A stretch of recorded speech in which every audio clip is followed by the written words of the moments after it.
دوستان عزیز با تماشای هنرنمایی محمد رحیم سرخانوف توجه میکنیم و یکی از چهره‌هایی که در اولین اشتراکش در گرند اسلم رکورد گذاشت از لحاظ زمانی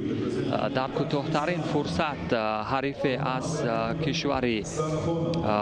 رومانیا را از کشور مالداویا را شکست داده بود و ایپون او یکی از ایپون‌های بهترین در رقابت‌های گرند اسلمی و ببینید باز هم و زری در همان لحظه اول این هم سرعیت و درخشندگی محمد رحیم سرخانوف در گرند اسلم ابوظبی در روز دوم رقابت ها را مشاهده میکنه. محمد رحیم سرخانوف در برابر خلیفه الحسینی ورزشگر از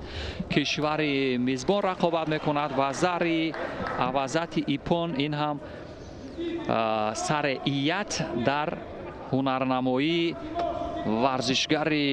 ناماشنای تاجیک و با استعدادی تاجیک محمد رحیم سرخانوف دوستان عزیز خیلی درخشان ظاهر شد و ببینیم داوران چی قضاوت میکنند. ولی